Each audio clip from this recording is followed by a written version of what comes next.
Hello, assalamu alaikum, good morning, khush amdeed, ji ayanu, goeiemorgen, is Sparta. Bakhair agale, ni hao, tunashumbe, washwale, ohaya gozaimasu, guten morgen, hola, bonjour, privyet, kaifa hal, halashuma chatore, ahlan wa sahlan, marhaba, buna, mucho, gracias, swabia, balli ke rahe. And thank you very much, ladies and gentlemen, for tuning into PTV World. You watching World this morning on a very fine, sunny Tuesday morning over here in Islamabad. With me, I have the very amazing, the very talented Shiza Hashmi, and I happen to be Shahzad Hasan Khan. Hello Shiza, how are you doing today? I'm doing great, thank you so much for asking, and I absolutely love that even there are days when my energy is compromised, yours is still on point. So well, thank you for bringing that factor to our team as well. Thank you very much. So how was your morning? Well, I believe my morning was fantastic, and you know what, since it's too hot these days, and you know I'm in the upper portion of my house, and you know, it just gets hot, and then you have to wake up in the middle of the night to turn on the fan as well, and then you're like, hey, you know, why am I even doing that?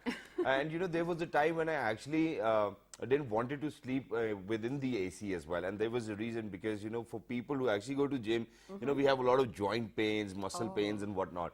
So I was like, as long as I can take it, you know, I will actually sleep without the air conditioner.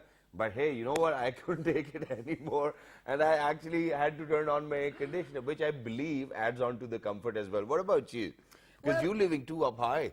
Yes, I am on the 6th floor, but it's sort of a blessing anyway, because I feel like the building is so tall itself with 12 floors, so we are sandwiched in between. Yeah. So it's neither too hot or nor too cold even in winter. Wow. It's a good thing though.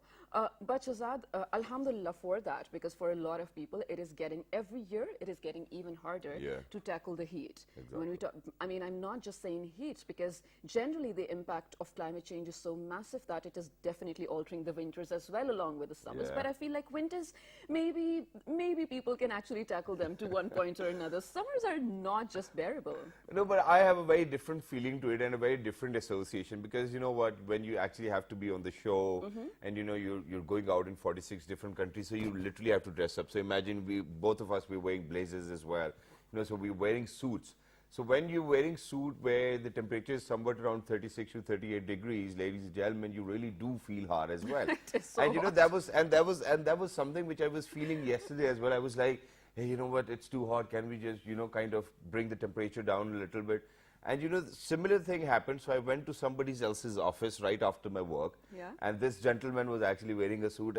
And all of a sudden, you know, I was just looking at the air conditioner, and the guy realized that I might be feeling hot. And then the guy goes like, hey, you know what, can you please turn down the temperature a little bit as well? And then, you know, all of a sudden it was too cold that I actually had to step outside the office as well. But for everybody who's out there, ladies and gentlemen, I think that, you know, that we should really come up with summer wardrobes, more summery wardrobes, half sleeves, sleeveless, probably. I don't know if I can wear a sleeveless, but I do remember that there was a time, Shiza, on the show that once I actually wore a sleeveless shirt. Well, it belonged to my wife. Yeah, it was 3 years ago. But yeah, I did that once, and yeah, nobody kind of realized, but I kind of got away with it. But yeah, I think that we need to kind of think about the summery wardrobes. Yes, definitely so, definitely so. But Shahzad, you know, I was reading somewhere yesterday that the monsoon season in Pakistan is going to get shorter and harsher over a period of years. So within a year or two, the kind of rains or the season that we do enjoy, Barsat we call it, right? Yeah. It's one of our favorites as well. That is going to get shorter. And the summer as well is going to be so much altered in a way that the heat waves we talk about or the rising mercury we talk about, it's going to go beyond human control in a way that we won't be able to probably respond to it or deal with it or even learn to live with it. There are so many factors that do contribute towards climate change as well. But Shahzad, whenever we talk about saving the planet, we think green. All the campaigns we think are mostly green. We never talk blue, because Earth is actually the blue planet, you know that. A massive part of the Earth was water, there still is water, but our dependence on water is huge. I mean, definitely, in terms of food, yes, in terms of eventually clean drinking water, yes, but then more than humans, imagine the life underwater. Yeah. It is so much, Azad. I was reading somewhere, I really want to be true about it, but probably didn't make a lot of sense to me. It said that the entire creation on the earth, the life, more than 80% of it lives under the surface of the ocean. true. And most of it we haven't even discovered. Why am I talking about oceans so much? Two reasons. First of all, it's because Shahzad is wearing a blue shirt. Well, other than that, today happens to be World Oceans Day, ladies and gentlemen. Before I do give it to Shahzad for all the further details, I think we should take a look at the report. Let's do that. Yeah. You know, the lady has said it, ladies and gentlemen. So let's take a look at the report. And once you guys will come back, I will share a few facts and figures with everybody who's out there. Let's take a look. Good morning. The World Oceans Day reminds everyone of the major role the oceans have in everyday life. They are the lungs of our planet and a major source of food, medicine, and a critical part of the biosphere. This year, United Nations World Oceans Day is highlighting the theme of the ocean, life and livelihoods. The purpose is to inform the public of the impact of human actions in the ocean, develop a worldwide movement of citizens for the ocean, and mobilize and unite the world's population on a project for the sustainable management of the world's oceans. The oceans covers over 70% of the planet. It is our life source supporting humanity's sustenance and that of every other organism on Earth. According to the United Nations research, the ocean produces at least 50% of the planet's oxygen. It is home to most of the Earth's biodiversity and is the main source of protein for more than 1 billion people around the world. Not to mention, the ocean is the key to our economy, with an estimated 40 million people being employed by ocean-based industries by 2030. To protect and preserve the ocean and all it sustains, we must create a new balance rooted in the true understanding of the ocean and how humanity relates to it. We must build a connection to the ocean that is inclusive, innovative, and informed by lessons from the past. More than 200 million. All right, ladies and gentlemen, so you've heard it firsthand as well, and, you know, kind of adding on to or probably contributing to that. So imagine, you know, so Shiza, you were correct that, you know, that 80% of what we have on this planet is actually within the aqua life as well. You know, and speaking about that, ladies and gentlemen, there are a lot of things which we really need to focus on. First things first, I would like to share the theme, which is life and livelihoods this time around. And it's because of the fact that 90% of the big fish is being depleted from the ocean. And yes, who's responsible? It's us. Yes. Not just that, 50% of the coral reef, you know, is gone. 40 million people are actually employed by 2030, you know, within the fields related to oceans as well. Not just that, you know, when we speak about oceans, I think that the worst part is that we have never kind of focused about, you know, that whatever, for example, you know, if we go to a forest over here, we know, okay, you know, that these are the certain species which are missing now, and we really need to work on that. But imagine nobody's kind of diving deep into the oceans to kind of look at the kind of requirement they might have as well, because a lot of biodiversity comes from there as well. And, you know, building up on that, ladies and gentlemen, I think today it's about time that we kind of speak about it and we kind of realize what's our role and how do you think that we need to go about it. Definitely. You know, I was reading a listicle blog about oceans, and one of the points said that more people have been to moon than they have been to the deepest ocean as well. That is something to ponder upon too. And since we are today talking about livelihoods, Shahzad, you spoke about people that are employed in line with this, but there are a lot of people who are not formally employed, just really rely on, well, fishing or their livelihood, their entire income, their family system actually depends on it. More than 200 million people, you know, of that segment as well. And just solely for the purpose of your own nutrition, ladies and gentlemen, more than 1 billion people rely on fish for their protein intake.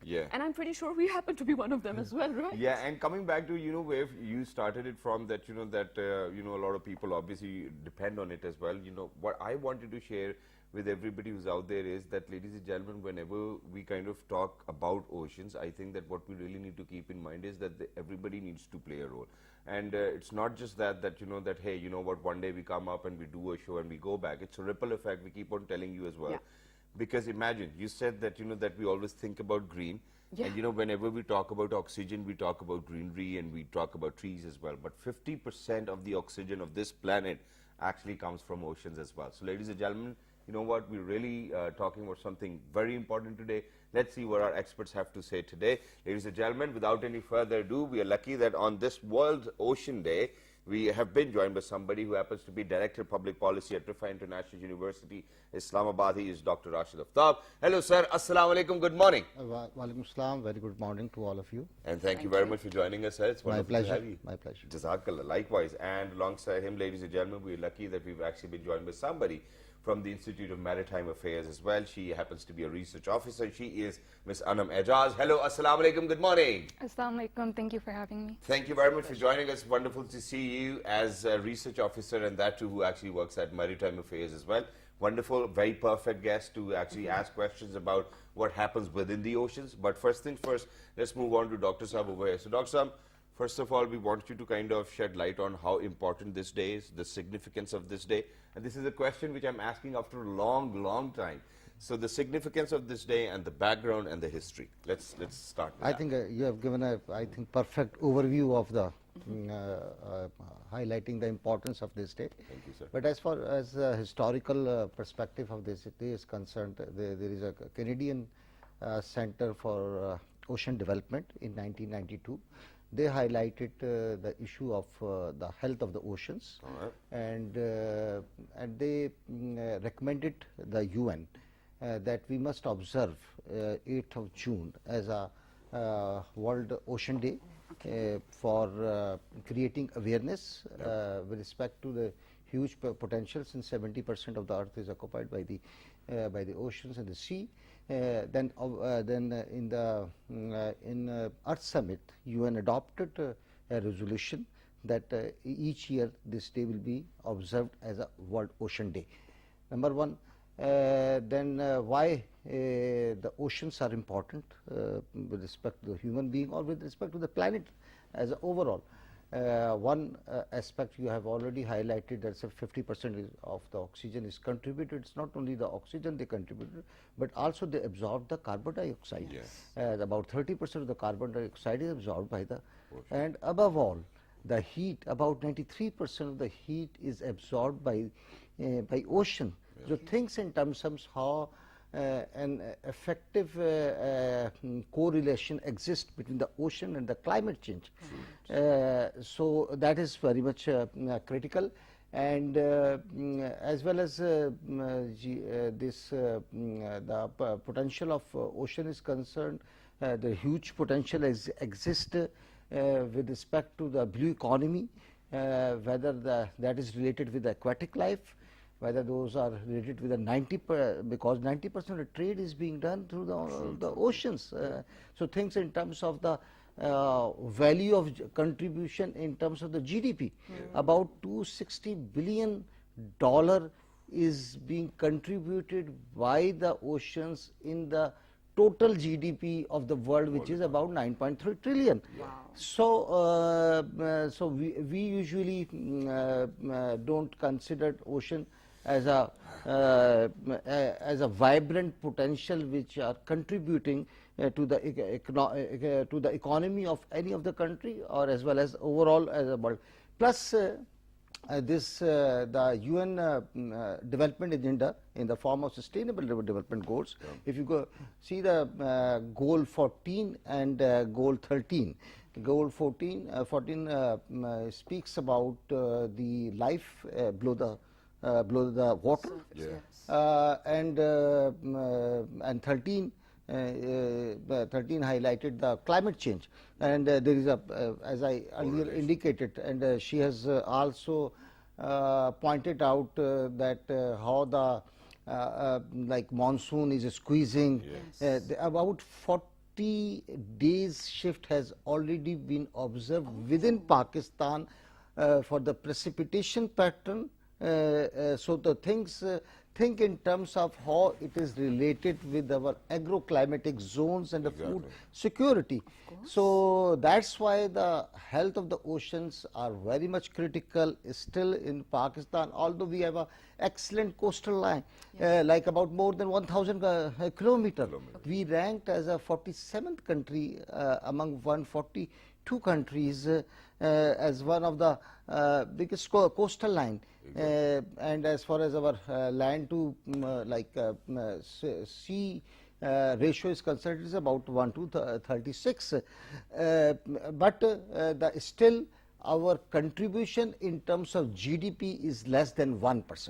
Exactly, and that's what I wanted to ask her. So what I'm going to do is that I'm actually going to move on to Ms. Anam, but I'm going to leave you with a question, and that is that, you know, when we're talking about a total economy of this entire world is somewhat around $9 trillion, imagine that we are only getting $2.5 billion out of somewhere where, you know, it actually kind of possesses the 70% of the land or probably of the planet as well. You know, let's not put it in the land's way as well, yeah. So imagine, I think that we really need to talk about that there can be more avenues of producing or generating funds or developing an economy, you know, because if the total GDP is going to go up to $9 trillion, I believe that we really need to take quite a lot from the oceans and give it back as well. But moving on to you, Ms. Anam. Now, since we have talked about it, we have talked about it in our introduction as well, that 90% of the bigger fish is depleted. You know, the coral reefs, 50% of them are gone.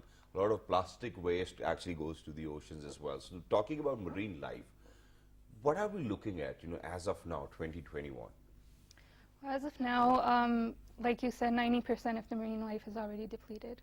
And what happens in ecosystems is basically that the larger species of fish, like the sharks, the rays, the mantas, they disappear first. Yeah. And we've seen that especially along the coast of Pakistan, where all these species are disappearing. Even commercially important species, such as groupers, they're disappearing as well.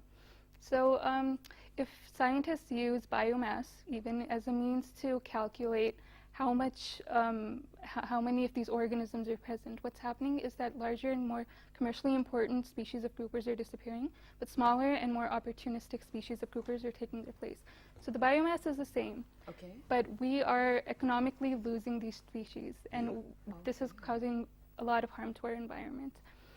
So I think the first thing that we need to do as a nation is also the first word in the Quran, which is Iqra, to read.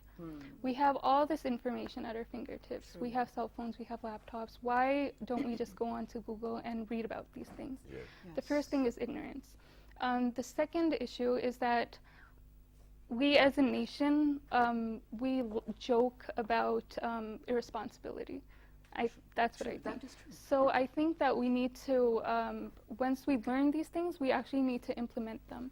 So if I throw a plastic bottle away, or I throw a plastic bag away, or anything that's plastic away, I need to think about where that's going to end up. Because even if you live far, far away from the ocean, these plastic particles, they can enter streams, they can enter lakes, they can enter groundwater, and eventually they end up in the ocean. Untreated waste is being thrown into the ocean. So we need to think about these things, and we need to learn where they're going, because anything that we put into the environment will eventually come back to us. Of course. Yes, so even if we throw a plastic bottle away, a fish can eat it, even microorganisms, very, very small microorganisms that we don't see. So plastic doesn't actually disappear. It actually degrades into smaller and smaller pieces. So microorganisms such as phytoplankton, zooplankton that are present on this sea surface, they can engulf these plastic particles. Okay. And then fish can subsequently eat them, or fish can directly eat them. And then when we eat the fish, those plastic particles come back into us. Even if you don't eat fish, if you eat chicken, for example, most of the chicken feed is made out of trash fish. Okay. So the chickens eat the fish, and then you eat the chicken, and it ends up in you. And it's a cycle. Imagine we never think about it, We're eating right? plastic, man. That's the last thing I wanted to know today. No, but we are, right? Yeah. Because, I mean, we definitely use... I won't be eating fish again. Probably or Fish chicken. or chicken. Or chicken, for that matter, true. But Anam, now I want you to, because mashallah, you're doing a great job in terms of research as well. I want you to make us learn. So being a Pakistani, probably being a Punjabi as well, I feel like the sea or the ocean part of Pakistan is way far from me. I don't even feel connected to it. I've never been to Karachi, to be very honest. I've lived there for 5 years. I get it. But my point being, Anam, I want you to make us understand when we talk about life and livelihood, how much of Pakistanis are going to be impacted by that because of the oceans, if they are, I mean, of course, if we're making them deplete. Is there nowhere to be found, you know, somewhere around Pakistan? I mean, all of these species we talked about anyways. Yeah, so I think what we say is that Pakistan is a sleep-like nation. Most of us haven't even seen the coast. So we don't know what's in there. Even if we go to the coast, most of us don't know how to swim, we don't know how to dive, we don't know how to snorkel. Yeah. So we can only see the sea from the surface. Right. We don't know what's underneath. And we don't make an effort to, I mean, everything's available, like I said, everything's available online. You have live videos of people going into dives and streaming themselves. Sure, but no, let's talk about livelihood. I mean, I'm sure there are a lot of people, fishermen, Yes. their families, hundreds and thousands of them. Let's talk about them. Is climate change eventually, of course, going to sort of, alter their lives? It is, of course, because what happens when the climate changes is that the oceans warm up, and then species have to migrate to other places as well. So as species move away, then fishermen are affected, and they actually have to migrate to other places as well. Okay. And a lot of a lot of people will be dependent, like you said, a lot of people will be dependent by 2030, 40 million people will be dependent on the oceans Okay. for their livelihoods. They'll be dependent on ocean-based industries. So it will have an immense effect on people's livelihoods as well. And just like we've seen in through Pakistan's initiatives for the land-based environment, the ocean-based environment will, if we look for ecosystem-based solutions, then if, for example, if we develop mariculture along Pakistan's coast, that could create a lot of employment for Pakistan's population. Fishing industries, processing industries, all of this could employ a lot of people. So we need to look for ocean-based, ecosystem-based solutions. Yeah. And we really need to talk Very about rightly it said. as well. And we will talk in detail about it in a little while as well. But let me go back to Dr. Sabawai. So, Dr. Sabawai, I left you with a question. For something which actually covers 70% of our planet, and we are only taking the advantage of $2.56 billion, where it can do quite a lot for us as well.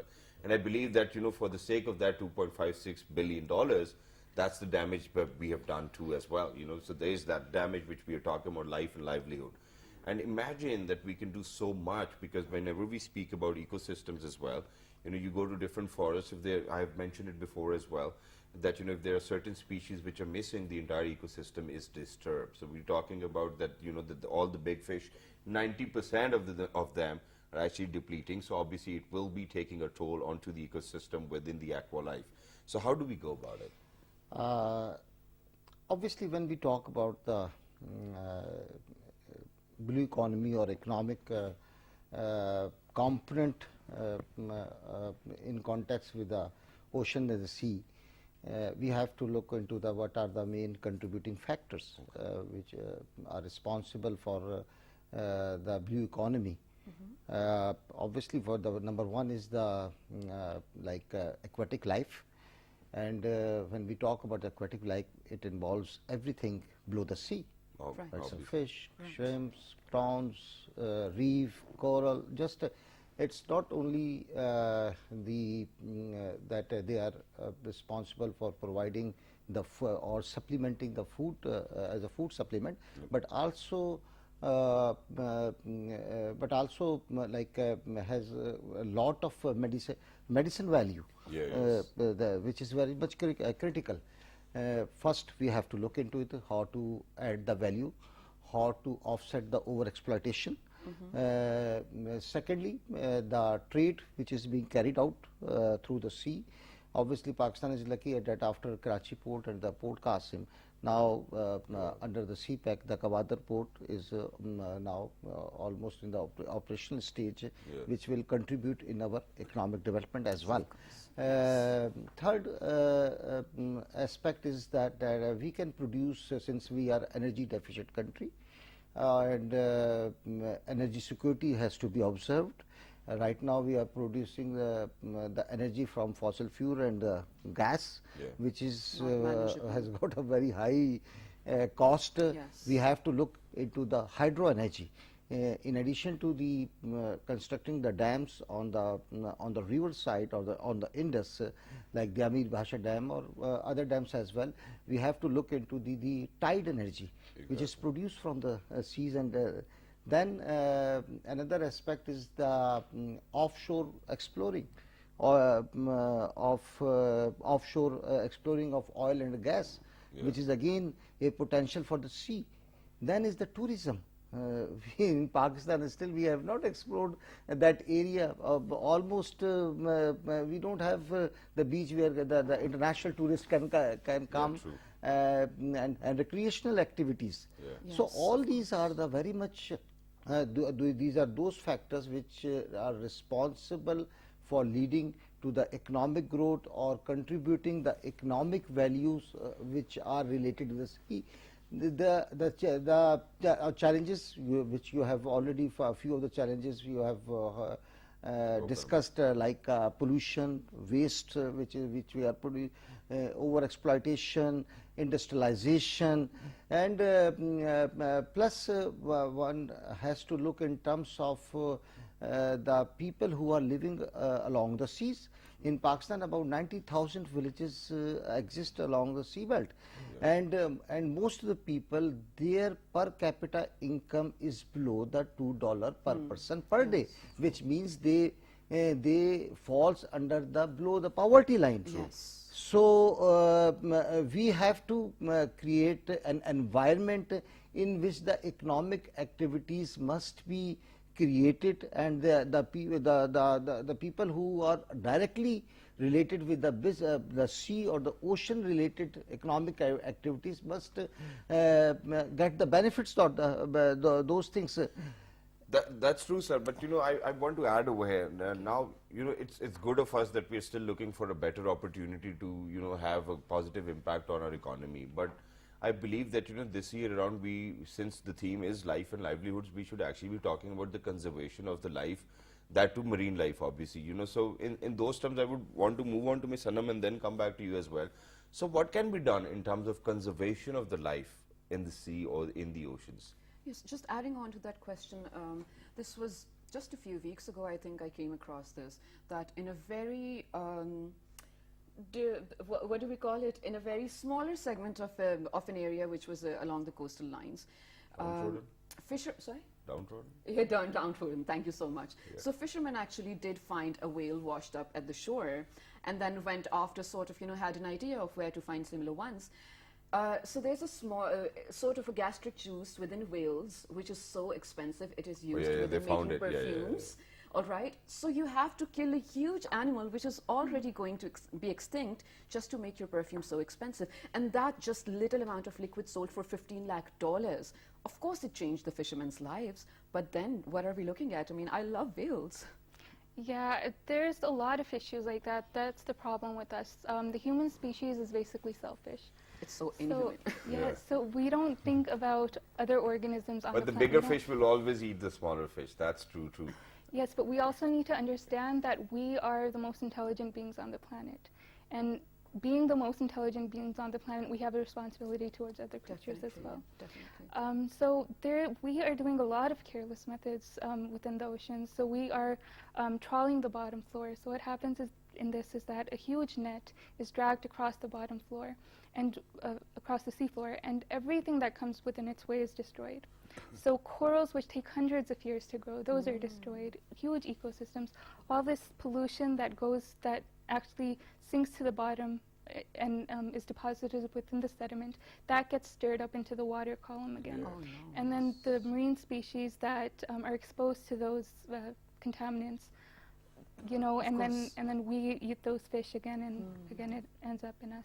So there's practices like that, and then there's practices like bycatching, where things such as gill nets are used, and fish that are not even needed are just brought up into the boat, and then when the fishermen see that we don't need it, and these are dead animals, they just throw the dead animals back into the sea.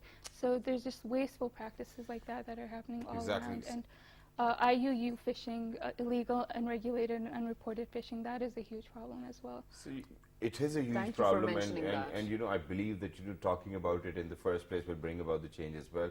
But just for the record, you don't eat fish or chicken, right? I do. Okay, I do, like everyone else. But very quickly, sir, towards the end, we only left with 2 minutes. We have to head out towards a short break. We want you to give out a message to all of those people who are out there, as in how important oceans are for us, and what we really need to do to kind of contribute to the life and livelihood of the beings or the species living underwater. Obviously, at the first level, there is an individual responsibility.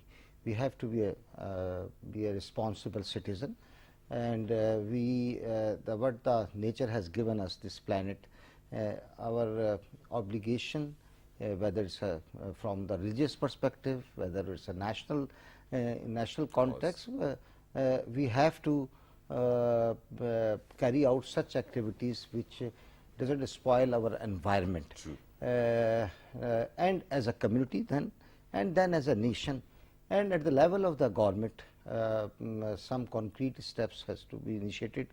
It's good news that we do have a national maritime policy, but issue is this, how to operationalize that policy, which means we have to couple that policy with the planning stage, which means the allocation of resources for undertaking such initiatives which are good for the health of the oceans. So if the oceans are healthy, then they can contribute in your economic growth. Exactly. And obviously when you do allocate the resources, you have to undertake the specific programs and projects in accordance with the specific requirement in that particular area. So there must be and right now, there is a huge disconnect at these three levels. So holistic approach is required.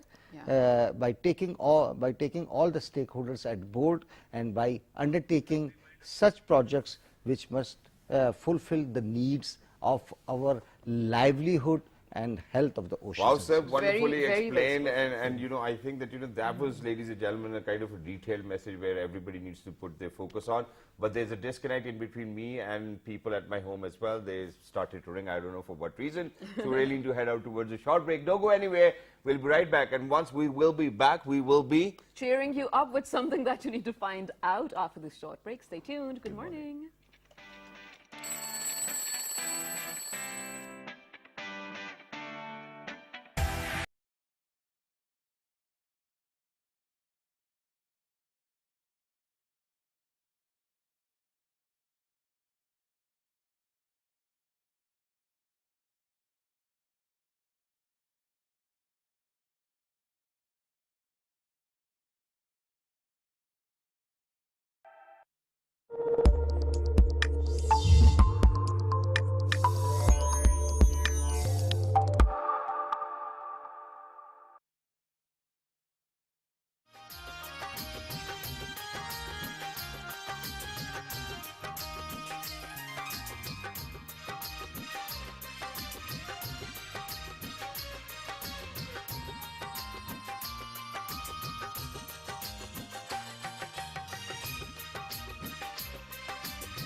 See, side is Welcome black. back to Well this morning, ladies and gentlemen. Shazad has got the groove, and well, here's the thing. So, in the first segment, yes, we were talking about World Oceans Day, how we need to save them.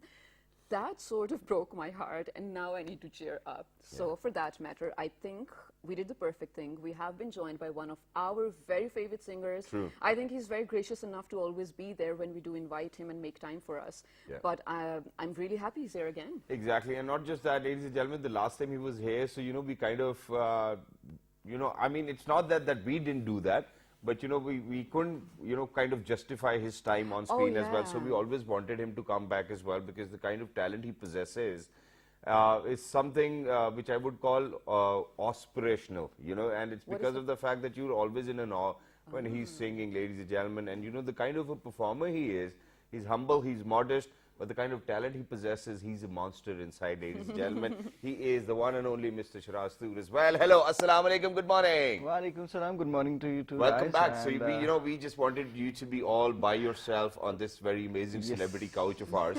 And finally, you are here. We're glad that you've actually taken our time. And we got to know that you actually wanted to talk about genres today. Yes, indeed, I will. Music is the least discussed topic. Okay. We see people performing, we see them singing, playing, writing songs, producing, but we don't know the ground reality behind every single song, like which is being composed. Now, specifically talking about genres, we in subcontinent, we actually are unaware of genres. Okay. We think of genre as a singer-specified phenomena or something like that, because we know genres by specific singers. Like Atif sings pop, Yeah. Rahat Oh, sings yeah, classical, that's right. Ali Azmat sings rock. Yeah. But no, they do sing other genres as well. Yeah, true, obviously. So when I was actually, I get to study music actually. Yeah. Oh, that's When I was studying it, I get to know that there are countless genres, fusions, and then standalone genres are always there, like classical music. So which is why, which is why, to make it simpler for our audiences, because, this is a topic which is not under discussion quite a lot. So, let's make it simpler. So imagine, okay, Allah by Ali Zafar is which genre? It's folk. It's folk, Ah, okay. folk. That's Now nice. coming down to Channo ki aankh mein ek nasha hai. What's that? Funky pop. It's funky pop. Yes, I so like this it. is how we are actually going to Yes, learn yes, it, so that indeed, people would indeed, know about more genres. Now coming down to Umair Jaswal, something like that. His voice is very Now growly. it's not that simple actually. Like, I'll go on and name the genre. Or okay, chalo aise kar lete hain. That the other song he did with Kurutilan Baloch as well. Which one was it? Sami Sami Meri Meri Baat. Baat. Yeah, Sami Meri Yes. Baat. It's again a folk. It's But again I a think folk. it was more of a fusion as well. It because does not really look like or sound like folk. It's actually the arrangement of that particular song is like. Okay, so it I'll make came it from more the simpler. modern- I'm sorry, I'll make it more simpler. So you name the genres Pakistani musicians are into, and then we'll find out which song. Yeah. Okay. There are countless genres basically. Please go on. At top, I will say Sufi. Sufi, Because Pakistan Sufi, we know. is, and then it comes with folk, Folk, classical, classical, pop. pop. I would say Hip-hop. do we have any Hip-hop. jazz artists in Pakistan? we have, but they aren't getting that much recognition because I think you know, nowhere in the I world think now. Natasha Bey can do wonders with this particular genre as well. Ali Yeah, has yeah. started to do it. Ali Zafar. Yeah. He has started to do it. Like if you hear his personal album, like Yeah. which he is composing right now, Yeah. it's Have you tremendous. heard it? How come you've heard it? He actually Because he's still posts- composing He it? puts bits posts and clips, pieces, yeah. yes. He posted bits and pieces. So in Pakistan, we are actually versatile. Okay. That's why I say, whenever I hear youngster performing, they always say that Western music and then Arabian music, Spanish music, they are very versatile. I would actually tell them that Pakistani music, because you are the guys who are adopting Western music, Yeah. who are listening to Arabic music. Now, Arabian people, they won't go and listen classical music from Pakistan. No, but that's not what that's not how I want to see it. Because we're talking about music, we're talking about arts. I don't believe that arts actually live within the boundaries as well. First things Indeed. first. And the second best part over here, it's my opinion. I'm not saying that that everybody needs to do so. Whatever I like, I will listen to. Because just yesterday I was actually listening to an Arabic song as well, and it goes with the name of Habibi. So yeah, it was a good one. If you want to go check it out, please make sure that you check it out as well. My daughter kind of dances very well to that as well. Oh, mashallah. She's just 1.5 years old as well. So so let's not put boundaries. Even if people within Saudi Arabia who actually saying are not going to listen to classical from Pakistan, that's their choice, or probably they didn't like it in the first place. Yes, Indeed. but I sort of, stand with Shiraz in where he's saying that, and I sort of make sense as well. I'm going to make you guys Go ahead, understand go too. ahead.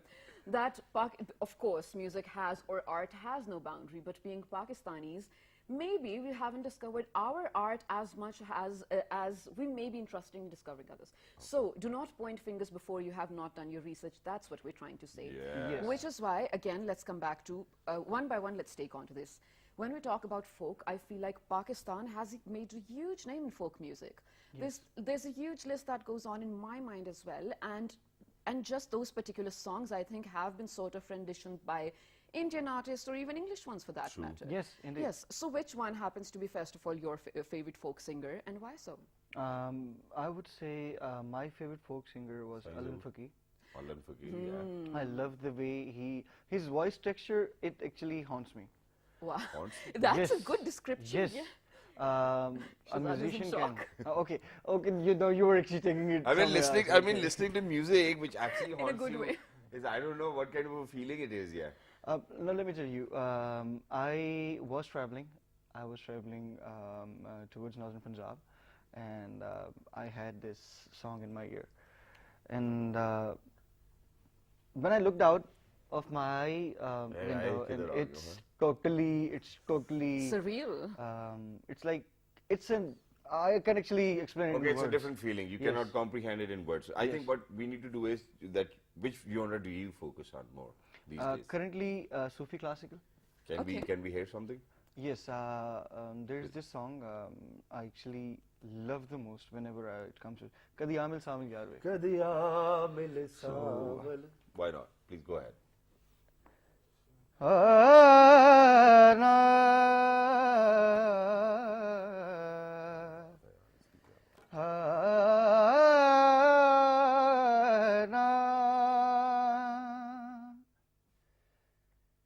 साजन प्रीत लगा के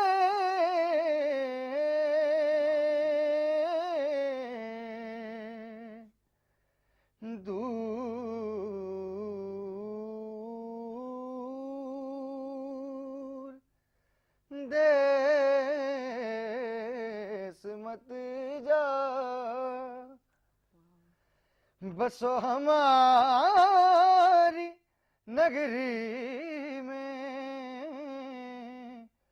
मोहे सुंदर मुख दिखला जा मोहे सुंदर मुख दिखला दिखला दिखला हो कदिया मिल सावल यार वे हो कदिया मिल सावल यार वे मेरे लूलू चीख पुकार वे मेरे लूलू चीख पुकार वे हो कदिया मिल सावल यार वे. Wow, I mean, just super. You know, I have spoken about this before as well. I feel like when we talk about performing arts, musicians are magicians. I'll Yeah, tell you why. Because that's the true. control you have, man, and actually to have the command over an instrument, first of all, and then over your own vocal cords, I think it's huge. Not everyone can do that, right? Yeah, exactly. Which is why, there's a very different thing which I wanted to ask now, because so we have very different leagues of musicians. There are people who would always want to perform live. There are people who would always perform -1. For all of those people who might not know what -1 is, I don't know. So it's like playing a track on your CD and then singing the vocals live. That's -1. And then there will be people who will actually only play the CD. sync. And yeah, even their lip sync is bad as well. And then there are people who are not musicians and singers, but they have become singers, so we call them hybrid singers as well. So there are always different leagues. For somebody who's as talented as you are, understands music, have actually studied music, when they see that the hybrid musicians are doing much more better than what actual musicians should be doing. How do you guys feel in the first place? Not a good feeling, right? Definitely, I feel bad, but it comes to the listener, because now what they, even if I'm singing good, and the listeners are not accepting my work, so I should start to adopt the change. Yeah. Actually, I should do it. Yeah. You can't actually keep on composing 90s music again and again and again and again. No, I but won't when say that there was, in my opinion, 90s, 2000s, and That's you the know, music, yeah. That's Yes, the music. indeed. It's super. But nowadays, people more like upbeat tracks. They would get into party music. They would actually listen Yes, to that. that's true. That's Even what if- they do all over the Yes. weekend. So what more do you expect? Yeah. So even when I'm performing live, I'm a Sufi classical musician. When I'll be live, I'll be actually checking out my sample of audience first. So if I'll go with this kind of track in the very first minute of my performance, they'll just stand away boomy and they'll say, okay, go. Do you change your schedule during your performance? Yes, Depending on the it audience? happened a lot of times. Like Yeah? we created a queue for the performance. We made a queue, and when we went on stage, we saw the audience there boo stop. Okay, so the band we performed, like we actually are kind of very serious kind of musicians when it Yeah. comes to music. I get that. So, as I told you, my album, even if that, even I was actually going to make it a complete serious album, a complete Sufi album.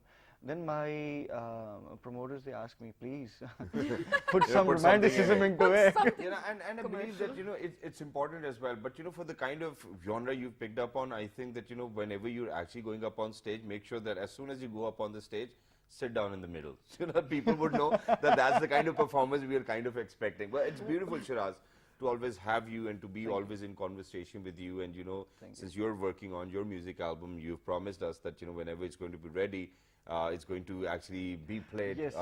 Yes, on for sure. PTV World, on our show for the very first time as well, and we will take pride in that as well. But without any further ado, I would want you to sing us another song as well. Give us a message while we're going to wrap up the show and then come back to you. Okay? Yeah. Sure. All right. So, ladies and gentlemen, please make sure that you actually kind of look for Mr. Shiraz Tour on Instagram, Facebook, social media, everywhere, because that's how we reach out to people. And if you want to reach out to us, make sure that you write to us on our Facebook page, which is with the name of, Well, this morning. on Twitter, Well, this morning without the G. on Daily Motion and GT. All well this morning at the PTV World channel. Yep, and the fabulous repeat's going to be at. 5 past midnight. Till the next time, ladies and gentlemen, make sure to follow Shiraz Tour. Yeah, he's gone. देखा तुझे तो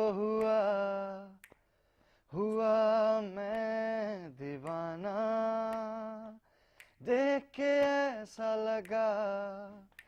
लगा साथी पुराना, हुए अनजाने क्यों, हुए बेगाने क्यों, एक रास्ता मेरा एक रास्ता तेरा, हम दोनों की मंजिल जुदा, हम दो हम सफर, हम दो अजनबी, हम दोनों का एक खुदा.